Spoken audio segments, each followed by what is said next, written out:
तो hello everyone, welcome to my new video. आज की इस वाली वीडियो में हम लिस्ट के अंदर कोई भी चीज़ ऐड कराना सीखने वाले हैं। तो पिछली दो वीडियो में हमने लिस्ट के बारे में सीखा और लिस्ट के अंदर कोई भी आइटम है उसे चेंज कैसे करें उसके बारे में सीखा। तो आपने वो वीडियो नहीं देखी तो सबसे पहले आप उन्हें देख लिए। तो लिस्ट को ऐड कराने के लिए लिस्ट के अंदर कोई भी चीज़, सबसे पहले हम लिस्ट का नाम लिखेंगे।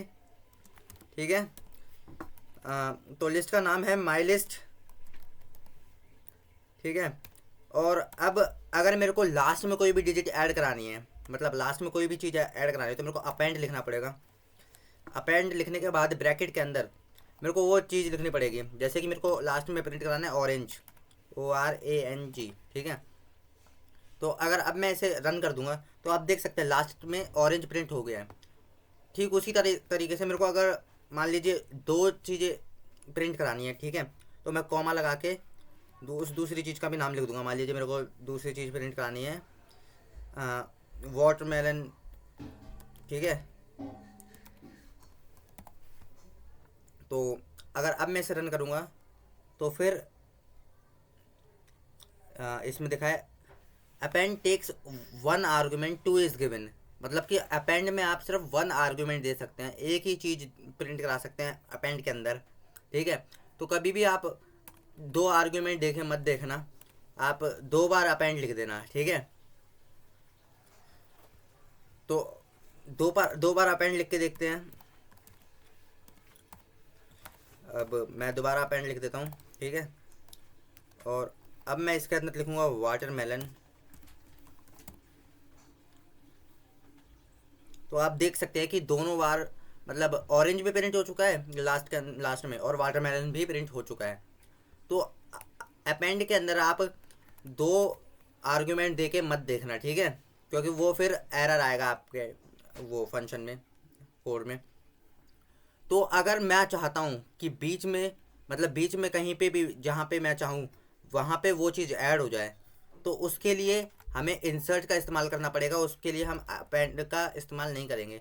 तो इंसर्ट लिखेंगे, कॉमा लगाएंगे, और इंसर्ट के अंदर हमेशा दो आर्ग्यूमेंट आएंगे, ये आपको याद रखना है। ठीक है, जैसे कि फॉर एग्जांपल मैं ऑरेंज को ही मान लीजिए, मैं ऑरेंज ही प्रिंट कराना चाहता हूँ, लेकिन मैं मैंगो के बाद प्रिंट कराना चाहता हूँ ऑरेंज को। ठीक है, तो मैं 2 लिखूँगा, ऑरेंज लिख दूँगा, लेकिन स्ट्रिंग के अंदर ऑरेंज। ठीक है,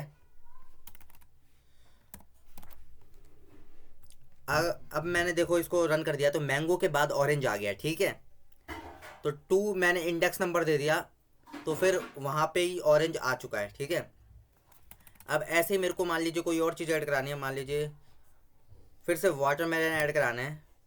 ठीक है, तो मैंने प्रिंट किया तो वाटरमेलन भी ऐड हो चुका है। तो कुछ इसी तरीके से इंसर्ट का इस्तेमाल करते हैं।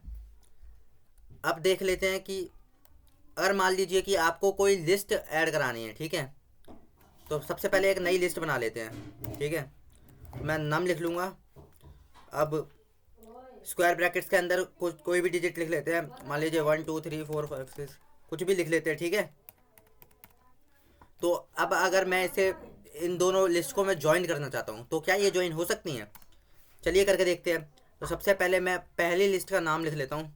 ठीक है, और फिर डॉट लगा के मैं एक्सटेंड लिख लूँगा, एक्सटेंड। ठीक है, माई लिस्ट लिख लेंगे, मैंने गलत स्पेलिंग लिख दी, माई लिस्ट, और एक्सटेंड लिख दिया। उसके बाद ब्रैकेट के अंदर मैं लिखना चाहता हूँ वो ये मेरी दूसरी स्ट्रिंग का नाम, जिसे मैं प्रिंट कराना चाहता हूँ। ठीक है, जिसको मैं ज्वाइन कराना चाहता हूँ। ठीक है, तो फिर अगर अब मैं ऐसे करूँगा तो आप देख सकते हैं कि दोनों लिस्ट जो हैं वो ऐड हो चुकी हैं। ठीक है, तो अब मैं एक एक्सपेरिमेंट करके देखना चाहता हूँ, मतलब कि मैं मान लीजिए कोई तीसरा वेरिएबल ले लेता हूँ, लिस्ट 1 ले लेता हूँ। ठीक है, ये एक मैंने वेरिएबल बना लिया। अब इसके अंदर मैं माई लिस्ट ले लूँगा और प्लस में लिख दूँगा नम। ठीक है, और अब मैं लिस्ट 1 को प्रिंट करा लूँगा। तो क्या ये प्रिंट होगा? आपको क्या लगता है? चलिए करके देखते हैं। तो देखिए, अगर हम दो लिस्ट को प्लस के साइन से भी अगर हम प्रिंट कराना चाहें तो करा सकते हैं। ठीक है, तो आज की इस वाली वीडियो में बस इतना ही। मिलते हैं अगली वीडियो में, तब तक के लिए गुड बाय।